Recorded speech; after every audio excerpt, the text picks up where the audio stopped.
Bismillah ma syaa Allah la yasrifu su'a illallah. Bismillah ma syaa Allah ma kana min ni'matin famin Allah. Bismillah ma syaa Allah la hawla wa la quwwata illa billah. Bismillahirrahmanirrahim. Alhamdulillahi rabbil alamin.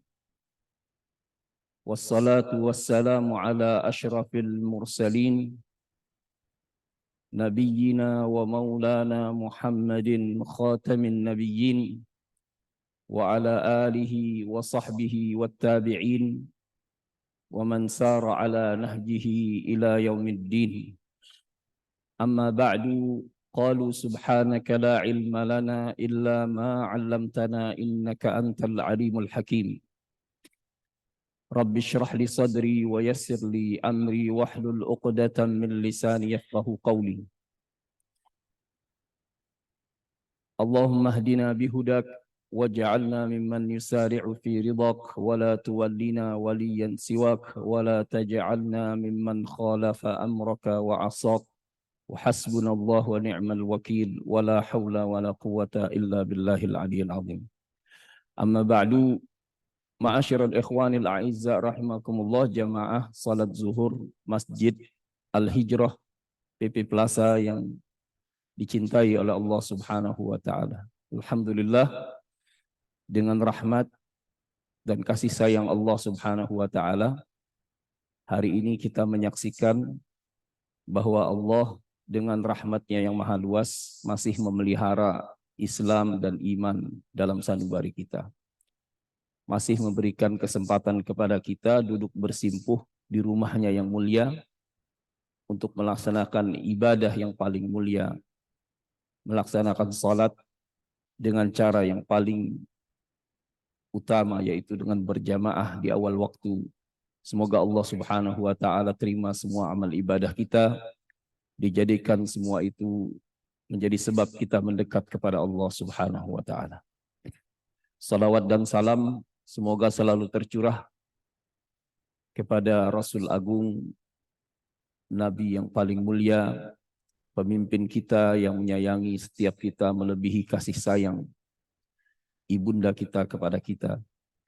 Kita mohon kepada Allah Subhanahu wa taala agar kita dapat mencintai Rasulullah sallallahu alaihi wasallam, diberikan kesempatan lisan dan hati kita untuk berselawat dan bersalam kepada beliau, sehingga kelak kita berjumpa dengan beliau dalam keadaan beliau ridha kepada kita dan kita mendapatkan syafaat dari Rasulullah sallallahu alaihi wasallam, berkumpul bersama beliau di surga Jannatul Naim. Amin ya rabbal alamin.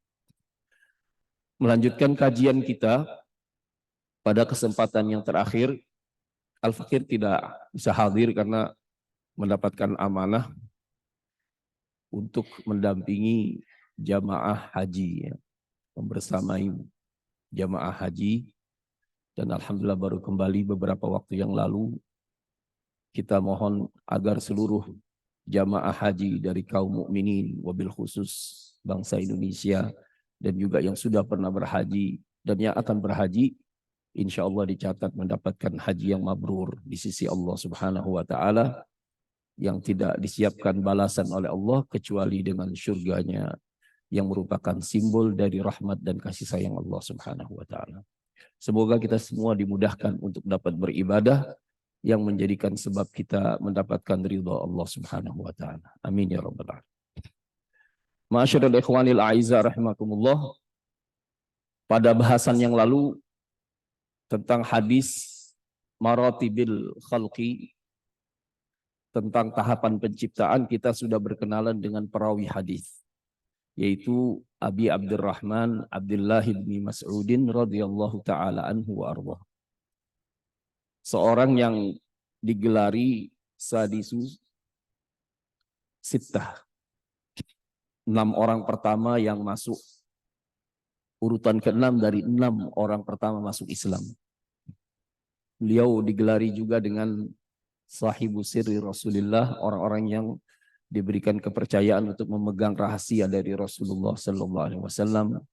Beliau adalah salah satu dari orang yang paling tahu tentang kitab suci Allah Subhanahu wa taala. Tidak ada ayat yang turun kecuali beliau mengerti kepada siapa ayat ini diturunkan, dalam situasi bagaimana, dan disebabkan oleh apa.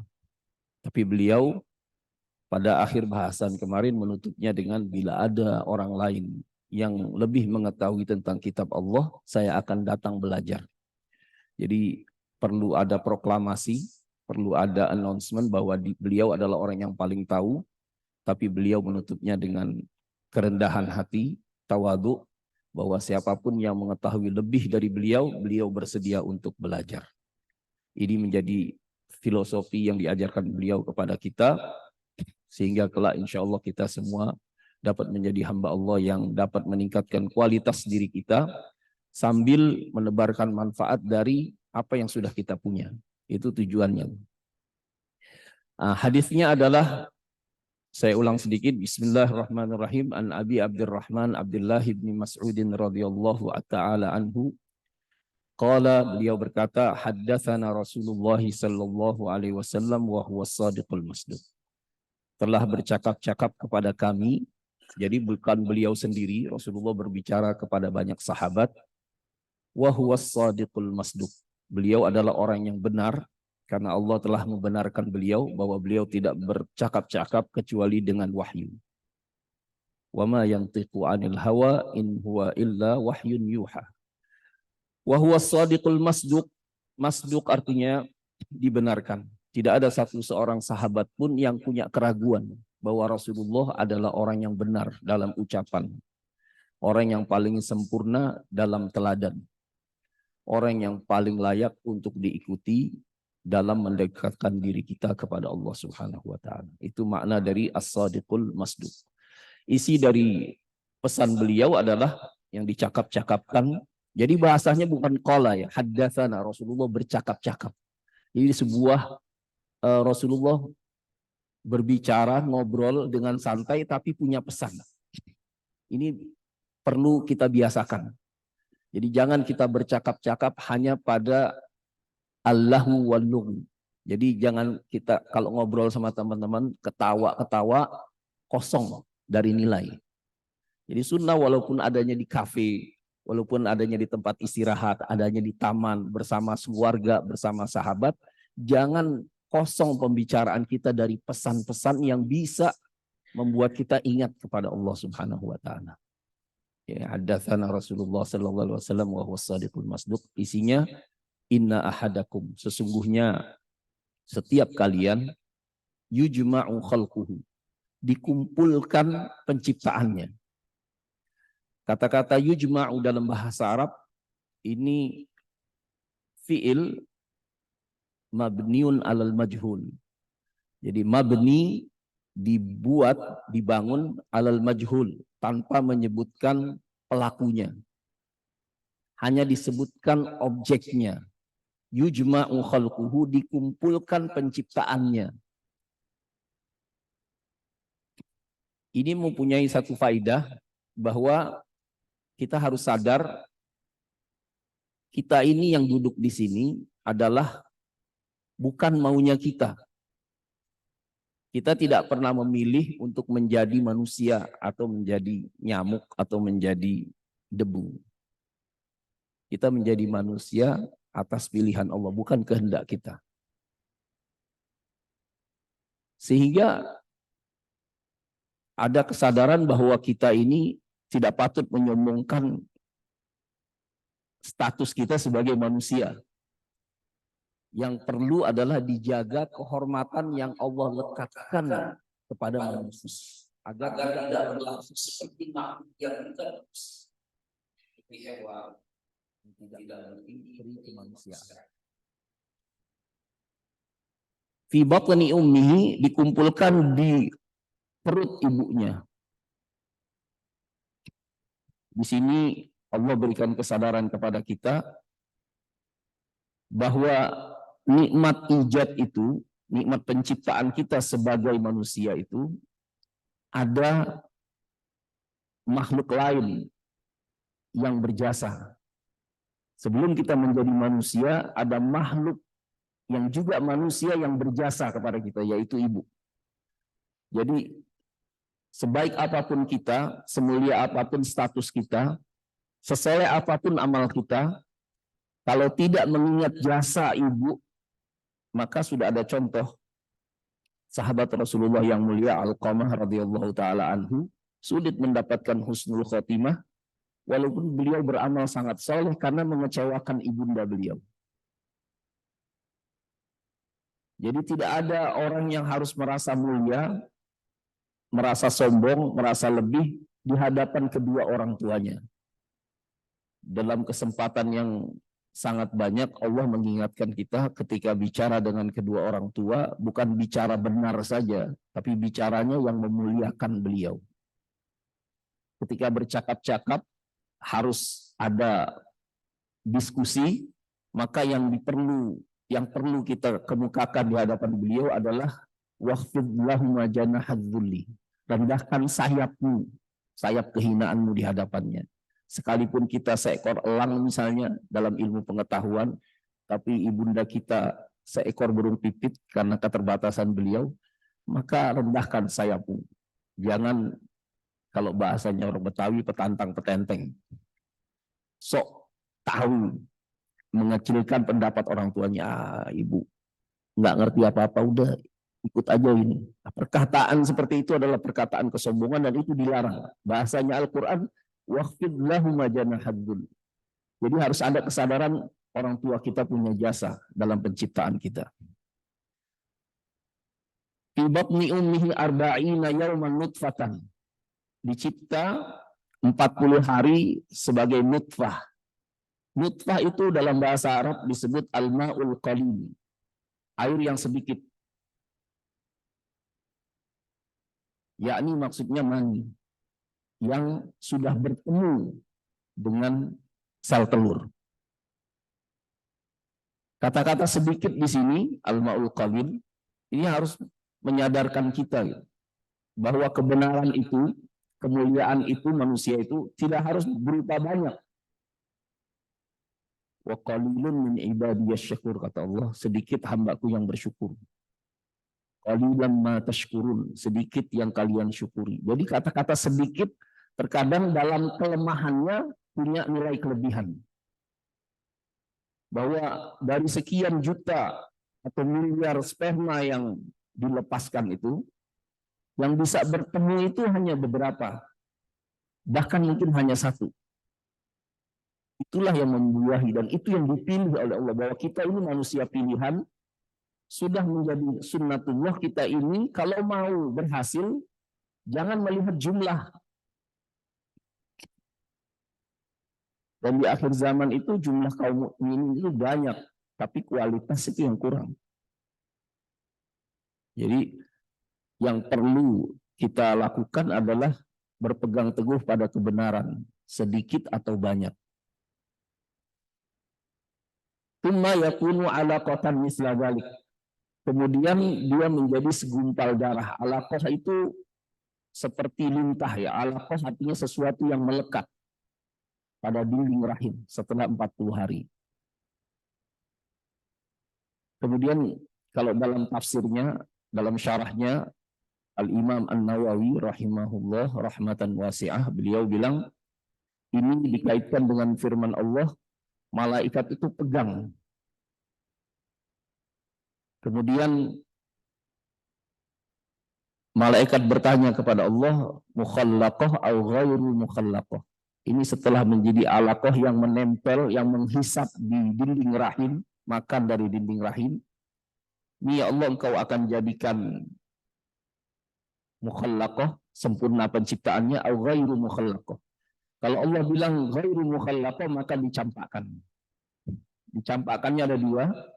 Ada yang as-saqat, dia keguguran. Ada yang tidak sempurna, Ibnu Mas'ud mengatakannya tamam suratun tamah, surah yang sempurna. Maka ada orang yang sempurna kejadiannya, hidungnya, tangannya, semua, matanya. Ada ghairu mukhallaqah, tapi tidak sempurnanya, tidak semua. Ada yang tangannya cuma satu. Ada yang jarinya kurang. ada yang matanya kurang. Kemudian tsumma yakunu ala mudghatan misla dzalik. Kemudian 40 hari kemudian menjadi mudghah. Mudghah itu dalam bahasa Arab al-luqmah fil fam. Makanan yang kita punya. Al-luqmah. Jadi al-luqmah itu bisa min khubzin aw lahmin aw ghairihima dalam kamus Mu'jam, sesuatu yang kita bisa masukkan ke dalam mulut baik berupa roti ataupun daging. Jadi kecil. Jamaknya mudghah. Orang Arab kalau bilang mudghah itu mudghul umur, maksudnya urusan-urusan yang remeh, tidak ada kepentingannya. Dari sini kita tahu pemakaian kata mudghah menyadarkan kita harusnya ketika menjadi nutfah di surah Al-Insan Allah Subhanahu wa taala berfirman, A'udzubillahi minasyaitonirrajim, hal ata 'alal insani hinun minad dahri lam yakun syai'an madhkura. Bukankah pernah datang dalam periode penciptaan manusia mereka menjadi sesuatu yang tidak layak untuk disebut. Coba siapa yang mau cerita, saya maaf ya, saya dia cerita tentang mandi, dia malu. Sesuatu yang nggak bisa diceritakan, malu orang bercerita. Tapi itu asal penciptaan kita. Kemudian menjadi mudghah, setelah menjadi alaqah, hanya bergantung sama orang. Alaqah itu hanya bergantung sama ibu atau sama orang lain. Kemudian menjadi mudghah, sesuatu yang remeh, sesuatu yang kecil, yang belum berharga. Tadinya tidak patut disebutkan, kemudian bergantung sama orang, kemudian Allah jadikan sesuatu yang remeh. Bagaimana mungkin manusia dengan keterbatasan ilmunya, dengan sedikitnya harta, dengan begitu minimnya pengaruhnya di hadapan seluruh manusia dan alam semesta, mereka mau menyombongkan diri. Ini pelajarannya seperti itu. Diceritakan oleh Rasulullah dalam bahasa-bahasa ini, maka ini tujuannya membuat kita menjadi rendah hati di hadapan sesama hamba Allah. Tsumma yursalu ilaihi malak. Kalau sudah 3 periode, 3 kali 40 hari tadi, artinya 120 hari atau 3 bulan atau 4 bulan, diutus oleh Allah al-malak, seorang malaikat. Fayanfukhu fihi ruh. Kemudian ditiupkan padanya ruh. Ini saya menafsirkannya seperti apa yang diterangkan oleh pengarang kitabnya ya, yaitu Sayyidina Al-Imam An-Nawawi. Ada penafsiran lain, misalnya ada orang menyandarkannya dengan hadis Sahih Muslim, tapi saya kurang setuju. Kenapa? Karena Al-Imam An-Nawawi juga punya syarah tentang hadis Sahih Muslim. Dan beliau tahu persis hadis yang diterangkan oleh sebagian ustadz-ustadz itu, dan beliau tetap berpegang pada penafsiran yang seperti saya sampaikan. Artinya beliau sudah mutoli dengan hadis itu dan menganggap penafsirannya lebih banyak yang dekat kepada yang saya sampaikan kepada hadirin. Wa yu'maru bi arba'i kalimat. Kemudian kalau dalam tafsirnya, malaikat ini bertanya kepada Allah, bagaimana ya Allah akhir hidupnya, bagaimana ya Allah rizkinya. Maka Allah perintahkan malaikat ini untuk pergi ke Ummul Kitab, ke tempat induknya Alkitab. Kemudian didapati orang ini namanya si Fulan, dia ditulis dikat di rizkihi, ditulis rizkinya. Makanya tidak ada satu orang pun yang melata, satu makhluk pun yang melata di atas dunia kecuali Allah sudah tetapkan rezekinya. Dan nggak mungkin dia mati kecuali dia sudah mendapatkan semua jatah rezekinya. Jadi konsennya itu bukan mendapatkan rezeki, bagaimana mendapatkan rezekinya. Apakah halal atau haram? Karena dengan halal atau haram, seorang pasti akan mendapatkan rezekinya. Dia mungkin memiliki banyak, tapi yang masuk ke mulutnya, yang dia pakai, yang dia manfaatkan, itu adalah rezeki. Dan rezeki itu sudah tetap. Tetapi hisab bukan berdasarkan rezeki. Hisab Allah berdasarkan milik. Makanya tidak akan bergeser kaki seorang hamba di akhirat hatta yus'al, sampai dia ditanya. Salah satu pertanyaannya adalah min ainak tasabahu wa fima anfaqahu. Dalam hartanya, bukan dalam rezekinya. Rekeningnya, kepemilikannya, misalnya propertinya yang nggak pernah dipergunakan, akunnya yang hanya dalam angan-angan tulisan tapi tidak pernah dimanfaatkan, itu ditanya min ainak tasabahu, dari mana dapatnya, wa fima anfaqahu, kemana diinfakkan.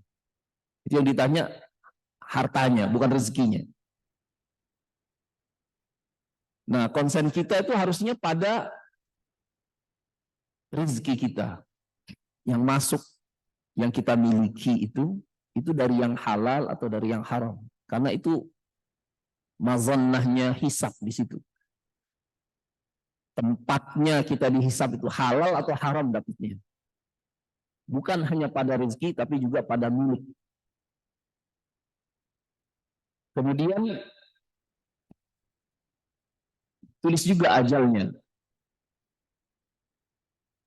Dan ajal atau rezeki ini semua urusan ini tidak ada yang tahu. Sampai dikatakan wa ma tadri nafsum madza taksibu ghada wa ma tadri nafsum bi ayyi ardin tamut. Jiwa ini nggak pernah tahu besok dia ngapain. Besok dia mengusahakan apa secara pasti. Planning ada, tapi belum tentu dia melakukan itu. Dan dia tidak akan pernah tahu di mana dia mau mati gitu. Ini harus jadi concern kita gitu. Silakan membuat rencana, makanya rencananya harus disesuaikan dengan keridhaan Allah. Orang yang benar dalam membuat rencana, dia bertanya setelah dia buat planning, ini diridhoi nggak sama Allah? Saya teken saya ini diridhoi nggak sama Allah? Saya buat planning seperti ini, planning saya ini diridhoi nggak sama Allah? Bagaimana kalau saya dihisab oleh Allah dengan planning ini? Walaupun belum tentu kita lakukan. Kalau ternyata setelah kita tafakur, tadabbur, kita batalkan yang tidak sesuai dengan keridhaan Allah, kita dapat pahala. Tapi kalau kita jalankan, kita akan mendapatkan satu titik hitam di hati kita yang akan menghalangi kita dengan Allah Subhanahu wa Ta'ala. Kemudian wa amalihi tadi ditulis juga amalnya apa? Wa sa'idun au syaqiyun. Wa syaqiyun am sa'idun. Dia celaka atau bahagia. Sudah ditulis itu. Orang yang beriman itu biasanya dia akan bahagia walaupun apapun keadaannya. Karena bahagia bukan dari banyak atau sedikit. Senang itu bukan dari kesulitan atau kemudahan. Itu dari hati kita menerima. Makanya dalam marotib penerimaan kita terhadap sesuatu yang datang kepada kita itu ada orang namanya tasakhut. Kalau dapat sesuatu terutama yang nggak disukai itu ada namanya tasakhut. Dia marah. Tasakhutnya bisa dengan kata-kata. Misalnya orang kena musibah. Kenapa bapak yang meninggal dulu? Kita semua butuh bapak. Misalnya seperti itu. Itu dia marah tapi dengan omongan aja. Ada marah dengan tindakan. Dia pukul-pukul mukanya. Dia robek-robek bajunya. Dia marah dengan tindakannya. Dia lagi nggak mau datang ke masjid. Kenapa? Kenapa Allah ambil bapak saya nggak mau lagi datang ke masjid. Dia marah sama Allah. Ada yang dengan hati, ucapan, dan tindakan. Ini bisa membawa orang kepada kekufuran. Yang kedua adalah sabar. Orang menerima sesuatu itu sabar. Dia tahu ini berat buat dia, dan dia bersabar dengan itu. Dia tetap berusaha dalam keridhaan Allah. Level berikutnya dia ridho. Mau begini atau begini, sama-sama dia senang. Semuanya dari Allah. Walaupun mungkin air matanya tetap menetes. Dan yang paling tinggi adalah syukur. Apapun yang dia dapatkan, dia yakin ini adalah yang terbaik dari Allah buat saya. Dan saya berterima kasih kepada Allah. Sekalipun itu dalam zahirnya kita nggak bagus. Kita nggak suka hati kita. Nah, Nabi kemudian lanjutkan, fa wallahi alladzi la ilaha ghairuh, demi yang jiwaku, demi yang tidak ada Tuhan selain Dia, ada orang, inna ahadakum la ya'malu bi amali ahlil jannah hatta ma yakunu bainahu wa bainaha illa dhira. Sesungguhnya ada di antara kalian yang beramal dengan amal ahli surga sehingga jarak dia dengan surga illa dhira, tinggal satu hasta. Ini kinayah, artinya waktu yang sedikit. Fayasbiqu alaihil kitab, kemudian didahului oleh kitab yang dituliskan oleh malaikat tadi. Fayamalu bi ahmali ahlun nar, di ujung hidupnya dia beramal dengan amal ahli neraka. Fayadkhuluha, dia masuk neraka.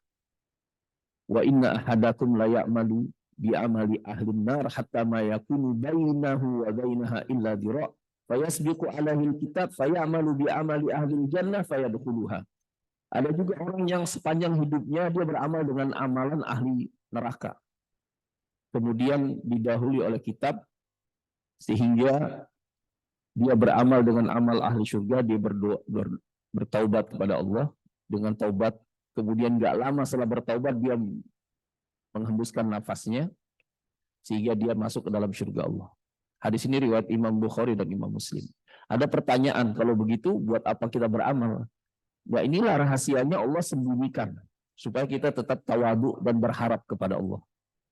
Ada sebuah firman Allah Subhanahu wa taala yang sering kita baca paling enggak setiap malam Jumat.